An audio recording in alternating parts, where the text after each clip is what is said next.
Hello guys, स्वागत है आपका हमारे चैनल पे। तो आज से हम शुरू कर रहे हैं 1 से 15 मई के जो महत्वपूर्ण करंट अफेयर्स हैं उसकी सीरीज़ शुरू हो रही है आज से। इससे पहले हमने जनवरी से अप्रैल के सारे करंट अफेयर्स कवर किए हैं, आप उनकी वीडियो देख सकते हैं।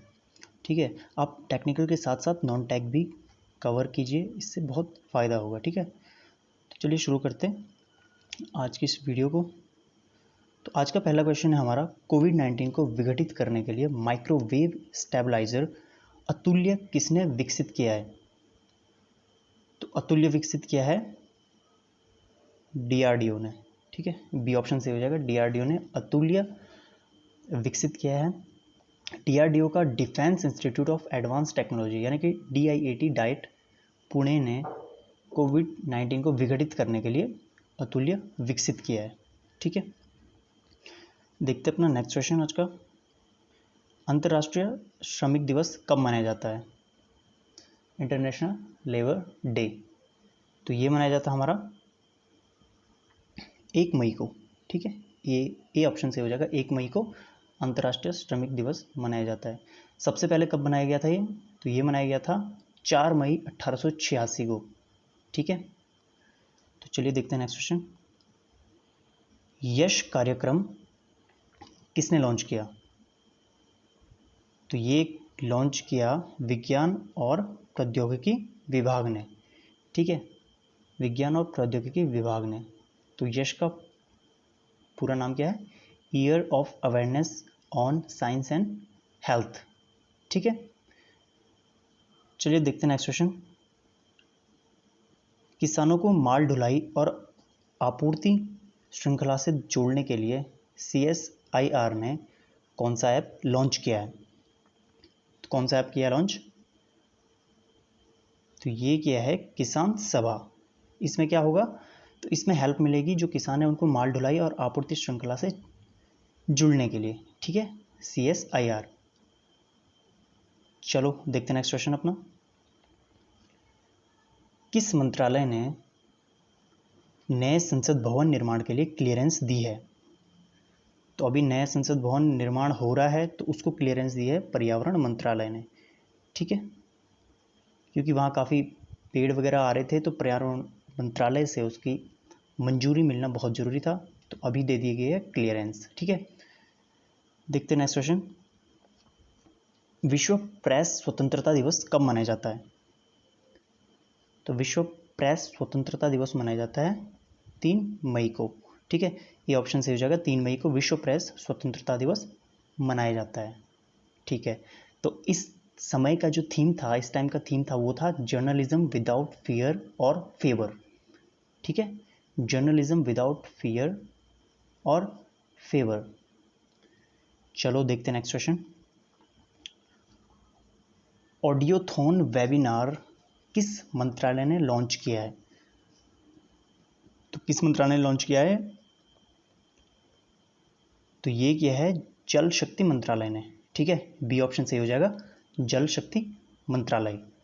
ठीक है, national institute of urban affairs के साथ जल शक्ति मंत्रालय के तहत national mission for clean Ganga क्या किया गया? National mission for clean Ganga ने फ्यूचर ऑफ रिवर मैनेजमेंट विषय पर एक ऑडियोथॉन का आयोजन किया है। ठीक है, ये वेबिनार होगा और इसमें विभिन्न देशों और अंतर्राष्ट्रीय संगठनों के लगभग 500 प्रतिभागियों के साथ आयोजित इस अंतर्राष्ट्रीय वेबिनार में चर्चा की गई कि कैसे कोविड-19 संकट भविष्य के लिए नदी प्रबंधन रणनीतियों को जन्म दे सकता है। ठीक है, चलिए देखते हैं नेक्स्ट क्वेश्चन अपना।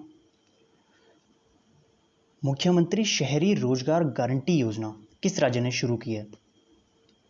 तो ये की है हिमाचल प्रदेश सरकार ने। ठीक है, सी ऑप्शन सही हो जाएगा, हिमाचल प्रदेश सरकार ने। चलो देखते हैं हिमाचल के बारे में। हिमाचल की राजधानी है शिमला, हिमाचल के मुख्यमंत्री है जयराम ठाकुर और हिमाचल के राज्यपाल है बंडारू दत्तात्रेय।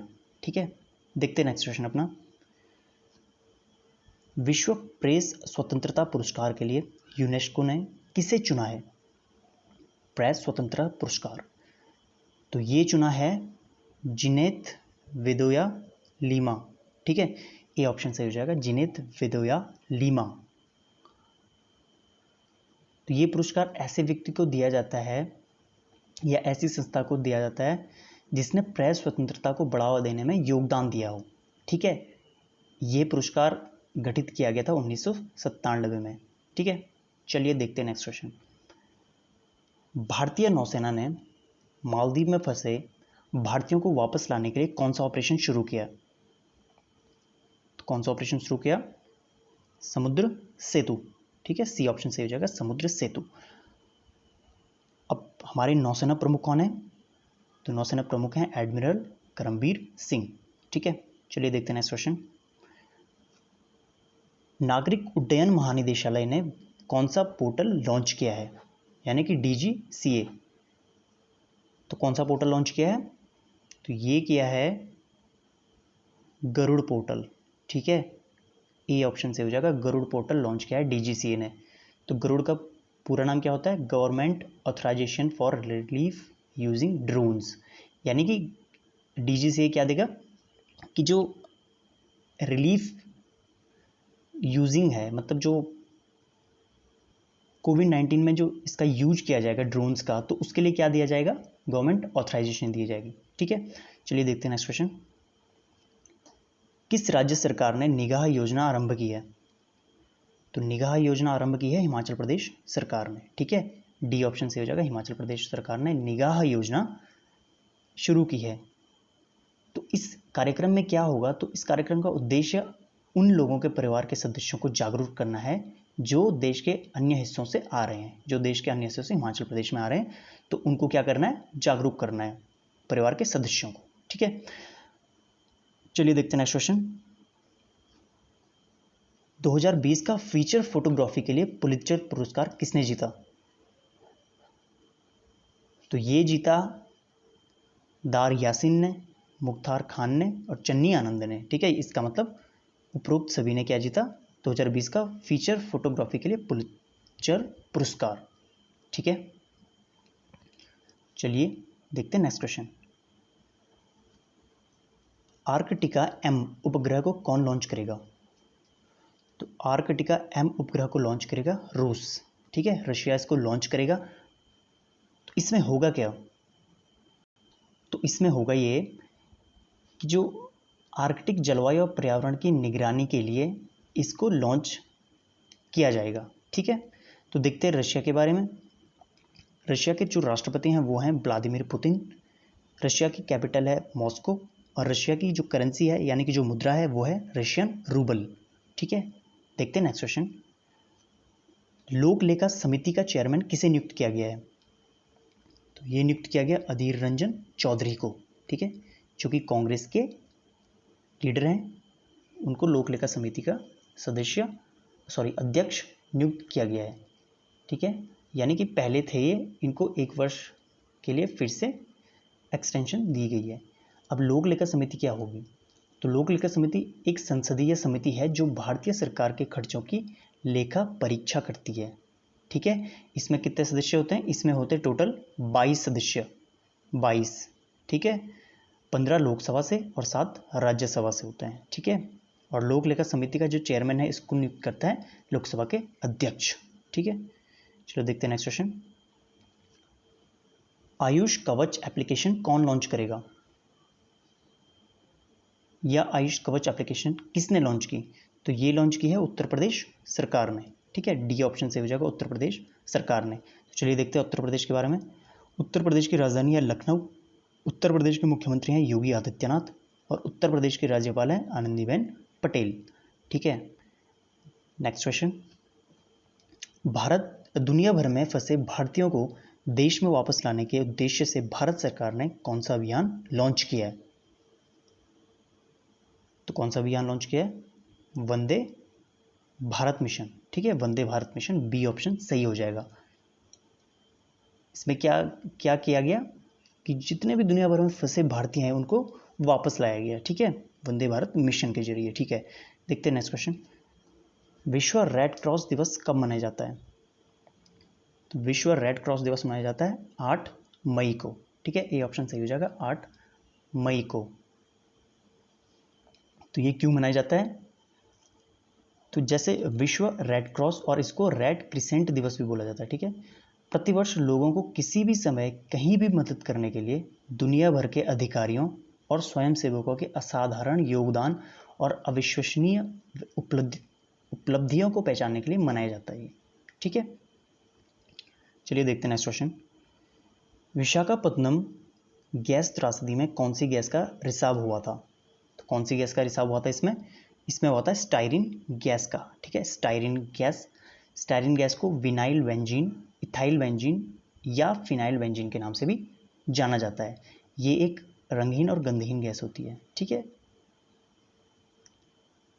अब विशाखापत्तनम कहाँ है? विशाखापत्तनम एक्चुअली में वाइजैग में हुआ था, तो अभी विशाखापत्तनम है आंध्र प्रदेश में। देखते हैं आंध्र प्रदेश के बारे में। आंध्र प्रदेश की राजधानी है हैदराबाद और जो प्रस्तावित राजधानी है वो है अमरावती। आंध्र प्रदेश के मुख्यमंत्री हैं जगन मोहन रेड्डी और आंध्र प्रदेश के राज्यपाल है विश्वभूषण हरिचंद्रन। ठीक है, देखते हैं नेक्स्ट क्वेश्चन। इराक के नए प्रधानमंत्री किसे नियुक्त किया गया है? तो इराक के नए प्रधानमंत्री नियुक्त किया गया है मुस्तफ़ा अल कदीमी।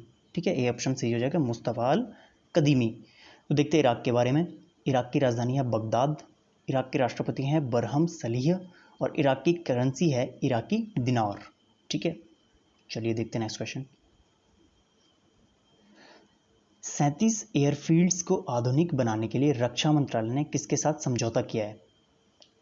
तो 37 एयरफील्ड्स को आधुनिक बनाने के लिए टाटा पावर के साथ रक्षा मंत्रालय ने समझौता किया है। ठीक है, चलिए देखते हैं नेक्स्ट क्वेश्चन। राष्ट्रीय प्रौद्योगिकी दिवस कब मनाया जाता है? तो राष्ट्रीय प्रौद्योगिकी दिवस मनाया जाता है 11 मई को। ठीक है, सी ऑप्शन सी हो जाएगा, 11 मई को राष्ट्रीय प्रौद्योगिकी दिवस मनाया जाता है। यह क्यों मनाया जाता है?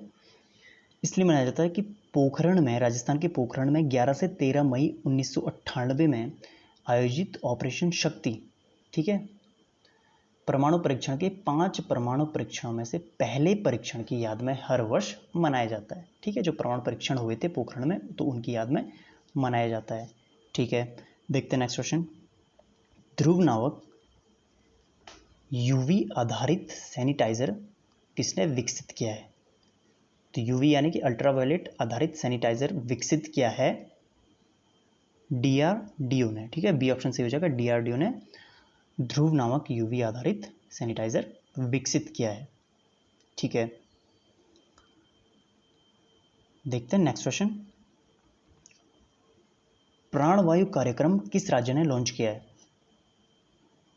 तो प्राणवायु कार्यक्रम लॉन्च किया है कर्नाटक सरकार ने। ठीक है, प्राणवायु कार्यक्रम, तो इसमें क्या है, जैसे बेंगलुरु सिटी कॉरपोरेशन ने लोगों के श्वसन स्वास्थ्य के बारे में जागरूकता पैदा करने के लिए क्या शुरू किया? प्राणवायु कार्यक्रम शुरू किया। ठीक है, अभी देखते हैं कर्नाटक के बारे में। कर्नाटक की राजधानी है बेंगलुरु। कर्नाटक के मुख्यमंत्री हैं बीएस येदियुरप्पा और कर्नाटक के राज्यपाल हैं वाजुभाई वाला। ठीक है, देखते हैं नेक्स्ट क्वेश्चन। चैंपियंस पोर्टल किस मंत्रालय ने लॉन्च किया है? तो चैंपियंस पोर्टल किया है एमएसएमई मंत्रालय ने। ठीक है, एमएसएमई मंत्रालय यानी कि micro small and medium enterprises. ठीक है, चलिए देखते हैं next question. Global energy transition index में भारत को कौन सा स्थान प्राप्त हुआ है? तो भारत को स्थान कौन सा प्राप्त हुआ है? 74वां स्थान। ठीक है, डी ऑप्शन से हो जाएगा, 74वां स्थान प्राप्त हुआ भारत को। और ये जारी कौन करता है? तो ये जारी करता है वर्ल्ड इकोनॉमिक फोरम, WEF। अब ये क्यों जारी करता है? इस सूचकांक में क्या होता है कि जो देशों की ऊर्जा प्रणालियों के मौजूद प्रदर्शन, पर्यावरणीय स्थिरता, ऊर्जा सुरक्षा और टिकाऊ, सुरक्षित, सस्ती और समावेशी, तो इन सब के आधार पे क्या किया जाता है? रिपोर्ट तैयार की जाती है और उनको क्या दिया जाता है? रैंकिंग की जाती है। ठीक है, तो गाइज ये थे हमारे 1 से 15 मई के बहुत ही जरूरी करंट अफेयर्स। तो थैंक